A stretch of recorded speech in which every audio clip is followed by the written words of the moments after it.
1MDB has sparked embezzlement and money laundering investigations across one of the at least biggest 10 corruption countries. scandals the world has ever seen. What may be the biggest financial scam in history. A number of corrupt 1MDB officials treated this public trust as a personal bank account. Follow us as we bring you into the courtroom where the biggest financial scandal in Malaysian history is being heard. By the Malaysian Insight, this is the Najib Razak 1MDB trial, and I'm Patrick Teo. Last week, we heard multiple times how Najib held ultimate power in 1MDB thanks to his position as Prime Minister, the Finance Minister, and Chairman of the company's advisory board. He would often use this power to push through deals and negotiations despite facing objections. This was hammered in even more today. Shahrol Halmi, the prosecution's ninth witness, told the court how Jho Low had told him not to worry because Najib, the boss, would be able to bulldoze his way through any obstacles that came in their way. Najib was running late this morning. The 14th day of his 1MDB trial was supposed to start at 9:30 a.m., but the former Prime Minister was stuck in traffic. The single lane leading up to the court was crawling, and even his police escort could do nothing about it. It was almost 10 a.m. when proceedings began. Shahrol Halmi was still on the stand. He was 1MDB's former CEO and the prosecution's ninth witness. Where we left off on day 13, Shahrol was talking about buying a stake in energy producer Tanjung Energy Holdings Sdn Bhd from Malaysian business tycoon Ananda Krishnan. The witness had heard about the business opportunity at a gala dinner during the Abu Dhabi Grand Prix. It was whispered to him by Philip K. Haddad, Mubadala's CEO.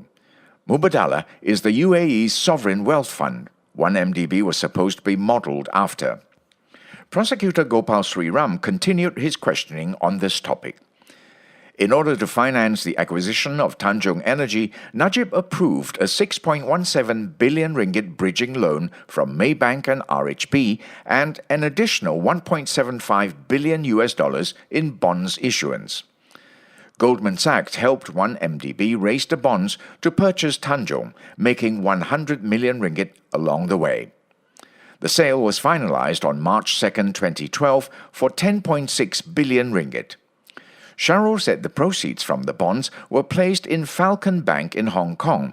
He did not know why the bank was chosen, but in 2015, Shahrol found out that Falcon was linked to Aba Investment PJS Limited's CEO, Muhammad Badawi Al Husseini. Now here's where it gets interesting. Aba Investment PJS Limited masqueraded itself as part of Abu Dhabi's wealth fund, but in reality, it wasn't. It was an offshore company incorporated in the British Virgin Islands. The actual investment company was only known as Aba Investments PJS, that's Investments with an S, and was a subsidiary of Abu Dhabi's International Petroleum Investment Company or IPIC. The similarity in name was designed to deceive. According to Shahrol, 1MDB's General Counsel Jasmine Liu and their Executive Director of Finance, Terence Gay, were put in charge to execute the Tanjung Energy deal. Shahrol said he first met Jasmine Liu in 2007. She was representing Utama Banking Group, or UBG at the time, which was his client in Accenture. He was impressed with Jasmine. At the time, around 2010, 1MDB was looking for a general counsel with knowledge of international high finance, and she fit the bill. Shahrol then asked Jho whether he was okay to have Jasmine join 1MDB. As for Terence, the witness said it was Jho's idea. Jho had told Shahrol that Azmi Tahir, who was 1MDB's chief financial officer, may not be fluent in international high finance. Here, Sriram interjected, saying, in other words, cheating. Like Jho, Jasmine and Terence are both in the wind and wanted by Malaysian authorities. Shahrol said he did not know where Jasmine was. He hasn't seen her since he left 1MDB in 2013.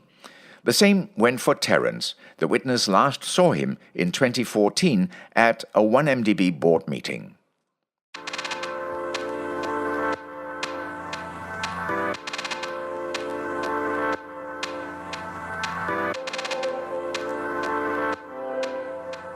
Circling back to the acquisition of Tanjung, Sriram asked Shahrol whether the purchase of the energy company was profitable for 1MDB. The witness said it should have been if Tanjung had been listed on the stock exchange. IPIC had guaranteed 1MDB's bond issuance. In return, it was given the option to buy 49% of the shares of the energy entity once it was publicly listed. Additionally, ABBA, the fake one that is, was paid a security deposit of $577 million. Shahrol said the money was transferred from 1MDB's Falcon Bank account in Hong Kong to an account in BSI, Switzerland. He added that he did not suspect anything was out of place. In the end, the public offering did not take place. So, what happened to the money? No one knows. The witness did not suspect a thing because this was an inter-government initiative. Also, the investments were meant to grow the sovereign wealth fund for Malaysia. Shahrol said that when Jho and Jasmine put all these transactions and requirements in front of him, he accepted them in good faith. To further increase 1MDB's portfolio in the independent power producer sector, Shahrol said that Goldman suggested another acquisition, that of Genting Sanyan, another power plant. The acquisition was codenamed Project Greyhound. Goldman brokered the deal and raised $1.75 billion for 1MDB through bonds issuance. Shahrol said this was orchestrated by Jho, who was given a mandate by Najib. Najib also issued a letter in his capacity as the finance minister to greenlight the bonds issuance. The former Prime Minister also requested for IPIC to once again back this with a guarantee, and he secured it via a personal phone call. To facilitate the second board's issuance, Shahrol said another account was opened at Falcon Bank to receive the $1.75 billion. And IPIC, as the guarantor, was given the same options as the first bonds issuance, that is, first dibs to buy 49% of the company's shares, and the fake ABBA was paid $790 million under the guise of a security deposit. As with Tanjung, Genting Sanyan, which 1MDB acquired for $2.75 billion, was never listed. And the money paid to ABBA, well, that was never recovered.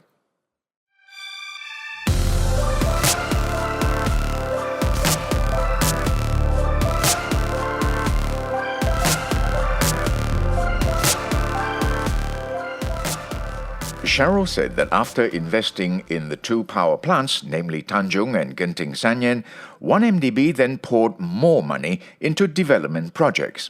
You might have heard about them. They're the Tun Razak Exchange, or TRX, and Bandar Malaysia in Kuala Lumpur. The witness said that ABBA was interested in jointly developing TRX. Goldman banker Tim Leisner suggested that 1MDB proceeded with the project with funds from ABBA. Jho also informed Shahrol of ABBA's intention and assured him that IPIC would write Najib a proposal for this. This, by the way, was the fake ABBA. A letter from IPIC arrived on November 2012 confirming as much. It added that the development would be a joint venture. Najib agreed to it and put 1MDB Board of Directors Chairman Lodin Wok Kamarudin in charge. IPIC suggested that 1MDB raised $1.5 billion to fund the JV. Shahrol said that the initial budget for the venture was $6 billion, but that amount was slashed in half. But the witness doesn't know why. Shahrol said he sent a letter to Najib on January 13, 2012. In it, he explained the requirements for a letter of support to raise the $3 billion bonds issuance. That very same day, Najib minuted the letter and instructed the Ministry of Finance to act quickly. 2 months later, 1MDB received a letter of support from the ministry. Shahrol said this was all in line with Jho's plans. He had told Shahrol not to worry because the boss will bulldoze. He was, of course, referring to Najib, who was Prime Minister and Finance Minister at the time, said Shahrol. Proceedings then ended for the day. Shahrol will be back tomorrow. This podcast was brought to you by the Malaysian Insight. The team behind the Najib Razak 1MDB podcast are Revati Supramaniam, Yap Pik Kwan, Yvonne Lim, and Ravin Palanisamy. Timothy Acharyam and Beat Hong provided additional reporting. And I'm Patrick Teo.